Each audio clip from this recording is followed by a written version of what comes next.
Hey, what's going on, gang? Nate on the Stone here. Welcome back to my channel. We need to talk about TikTok. Yes, the social media app that lets you create and post 15-second videos for the entire world to ogle. That TikTok. You might think that I would be the last person qualified on the block to even discuss TikTok, seeing as how I don't even have it downloaded onto my phone. What can I say? I'm a late bloomer. I had to practically be dragged to Facebook, kicking and screaming when I was in college, and the only reason why I have an Instagram account today is because my ex-girlfriend created it for me when I kind of wasn't watching. But with TikTok, I can safely say that not only am I a late bloomer, but I always will be a late bloomer. Not only have I not yet downloaded the app onto my phone, but I ain't ever gonna download the app onto my phone. This, I know, puts me into a very small global minority, seeing as how TikTok has become insanely popular around the entire world. To give just one example, there were 33 million TikTok downloads in the first quarter of 2019 from the Apple Store alone. And the pandemic only made it more popular. In April, Business Insider reported that TikTok had surpassed 2 billion downloads across iOS and Android devices. In the first quarter of 2020, for example, TikTok had 315 million downloads, the most downloads for a single app in a single quarter in history, which really isn't that bad for a platform that has only been around for 3 years. And while TikTok is most popular with younger millennials and Gen Zers, 41% of those who use the app are between 16 and 24, heavyweights like Dwayne Johnson, Bill Nye the Science Guy, Jennifer Lopez are also creating accounts on the platform. And surprise, surprise, for our hyper-partisan age, it is also being used now for politics. Some political commentators on TikTok are new to the game, like Madison Burkowski, who joined the conservative Hyper House, and some are well established now, like Lauren Chen. Now this of course leads to an obvious question. Why is TikTok so popular? One reason is its ease of usability, to quote U.S. TikTok General Manager Vanessa Pappas, which allows everyone from boomers to Gen Zers to create and post videos with very little difficulty. Another reason is the kinetic energy on the site, to quote Pappas again from The Hollywood Reporter. It creates this environment of amazing creativity and inspiration. People are riffing off one another and you're getting these memes and trends being born on TikTok. Options are another reason. TikTok offers its users a symphony of tools to use. Filters, sound searches for audio to sync with your video, the ability to create response videos, and hashtags, which unlike hashtags on Twitter or Instagram, are on TikTok actual organizational categories for jokes, trends, challenges, etc., so that people can find them and participate in them. Plus, there's none of this opening the app and then hovering over the search bar wondering, what am I in the mood to watch? None of that. As soon as you create an account, TikTok starts immediately pushing tons of videos into your feed for your own entertainment. It's instant gratification. Another reason, a little mercenary perhaps, but nonetheless real because of that, is the allure of fame. John Herman, writing in the New York Times in March of 2019, said that TikTok makes users feel like large audiences are right at their fingertips. And this isn't just a theory, this isn't just a fairy tale that TikTok sells its users. This is actually now fact. As of this recording, the biggest star on TikTok isn't The Rock, Will Smith, Rihanna, Jennifer Lopez, Bill Nye the Science Guy, or any of the big names in entertainment. No, it's a 16-year-old girl named Charli D'Amelio, who in April of this year passed the 50 million subscriber mark. A journey that began when she just started making and uploading dance videos from her bedroom. Dance videos which, as of this point, have been viewed over 13 billion times.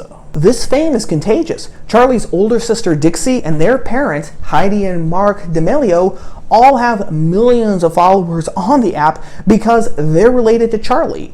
And these subscribers can be converted into real cultural power.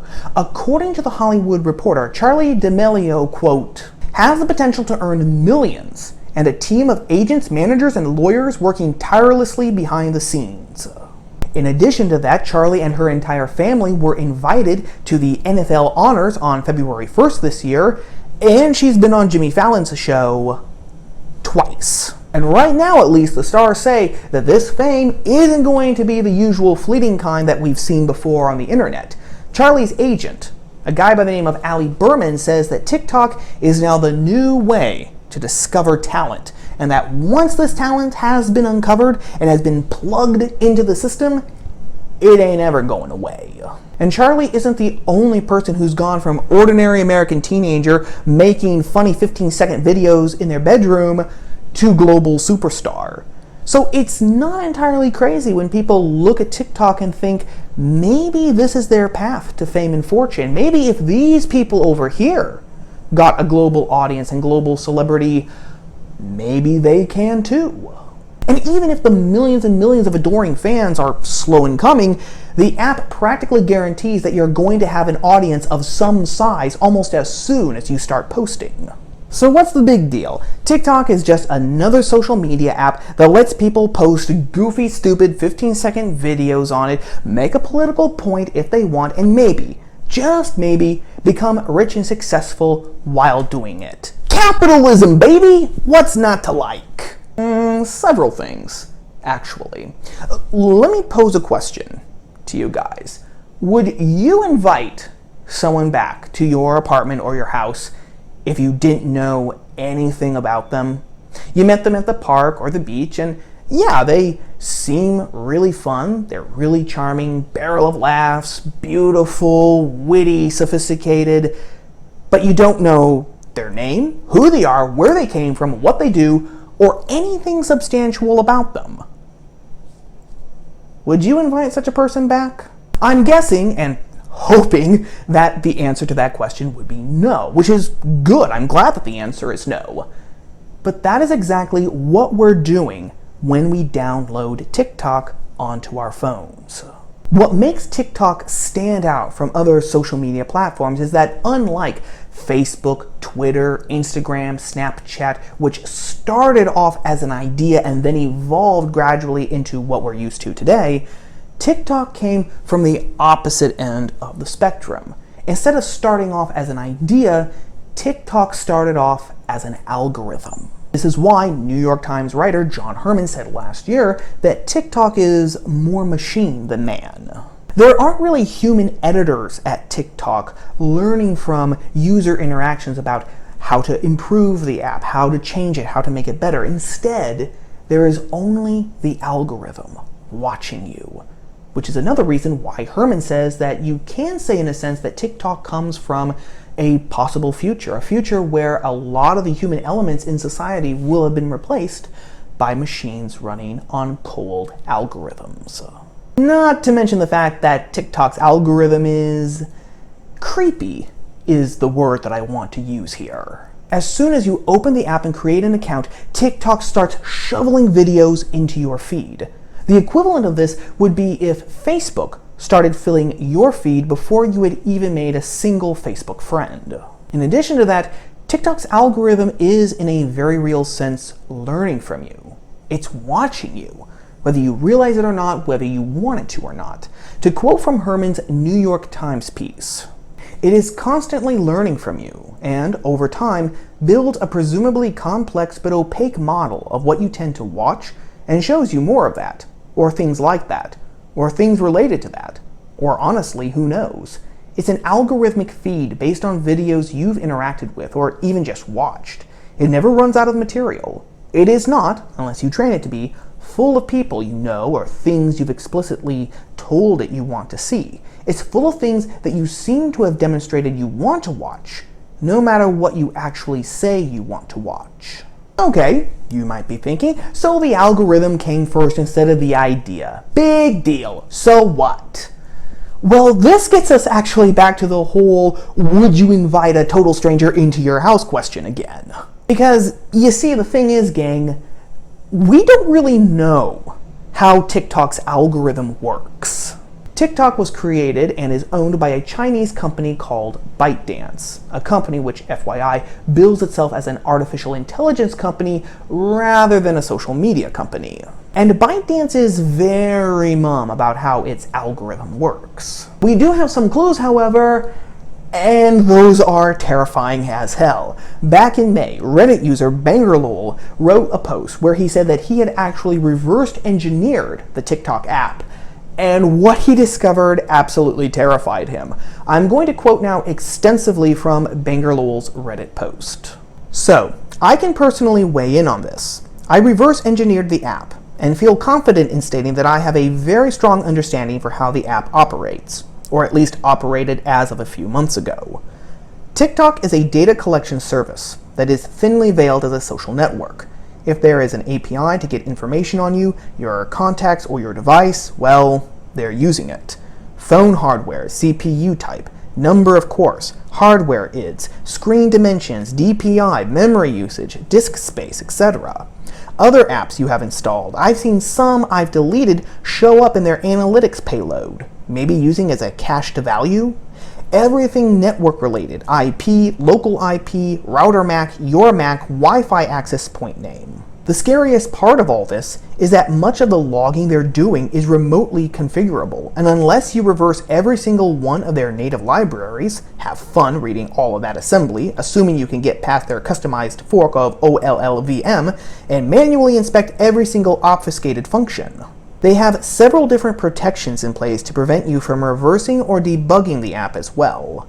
App behavior changes slightly if they know you're trying to figure out what they're doing. There's also a few snippets of code on the Android version that allows for the downloading of a remote zip file, unzipping it, and executing said binary.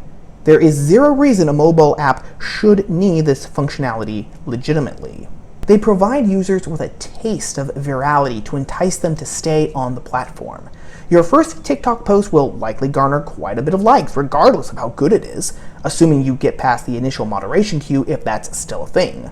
Most users end up chasing the dragon. If you're fluent in techno speak, you already know what he's talking about. And if you're not, in layman's terms, this is it. TikTok is allowing someone somewhere to harvest tons of your personal data and information, using the app as a backdoor to get to your records and that data. And since TikTok is owned by a Chinese company, which is required by Chinese law to hand over all user information and data to the Chinese Communist Party whenever it demands it, 3 guesses as to who is doing the collecting. But there's more. TikTok is also highly addictive, like Bangerol suggested. Dr. Julie Albright, a sociologist at USC, has described TikTok as a digital slot machine.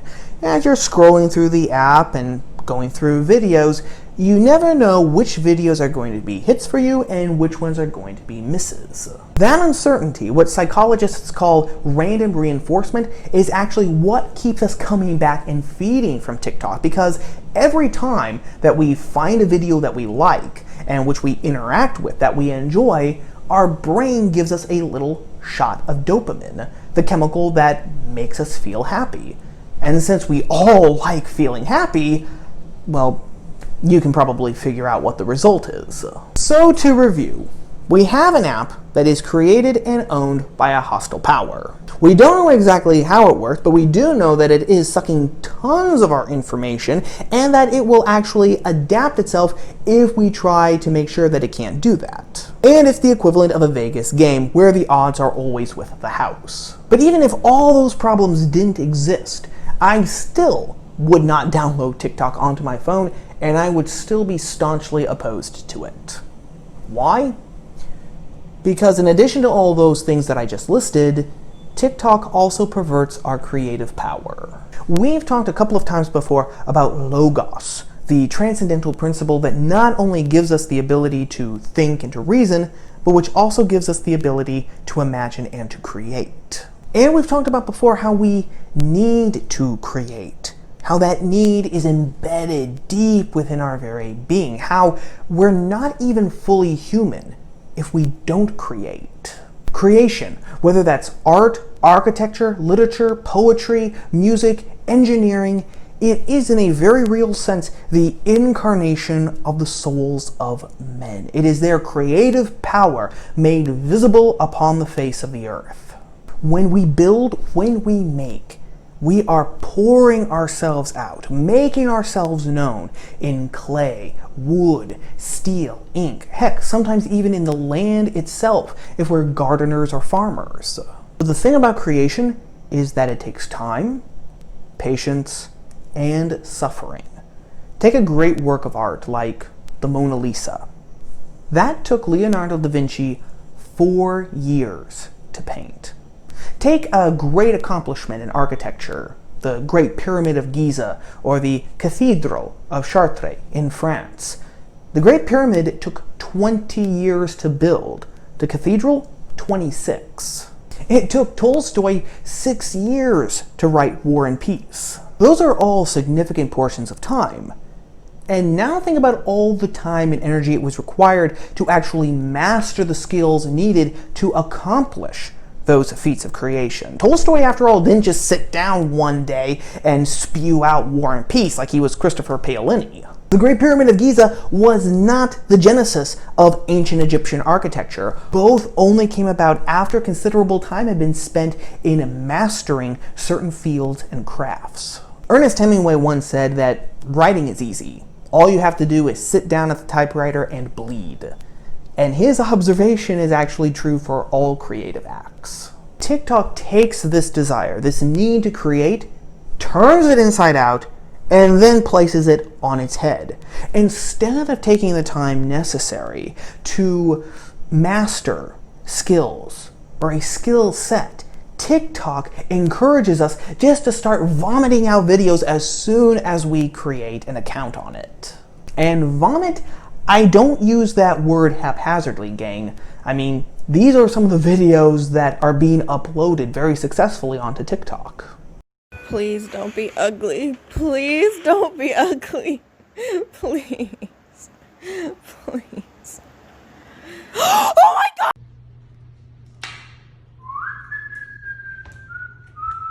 What's wrong, Kenny?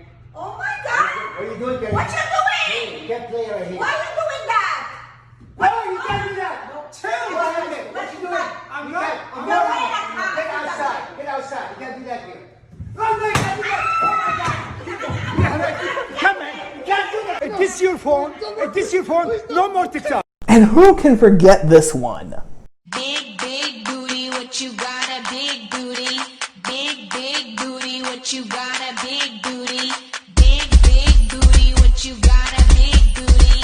Big, big booty, what you got a big booty. Art is supposed to free the artist and the person who observes and absorbs the art. It's supposed to get us out of ourselves and into the infinite as it is captured in the finite.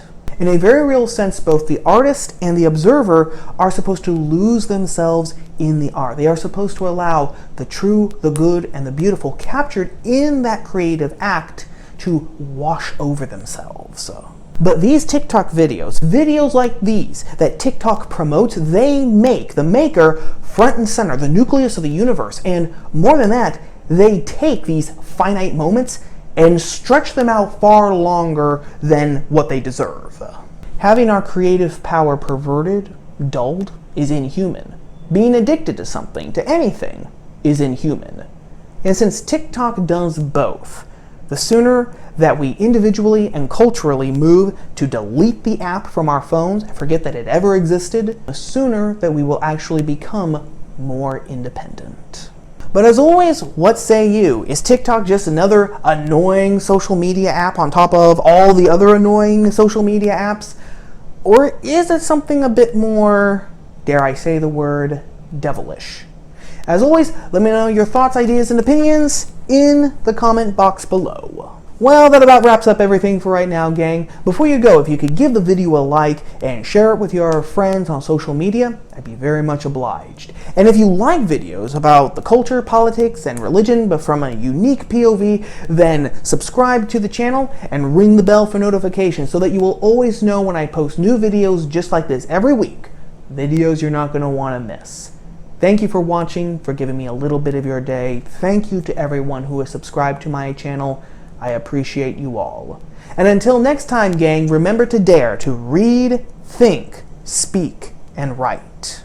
Stay safe, stay free. I will talk to you later. Ciao.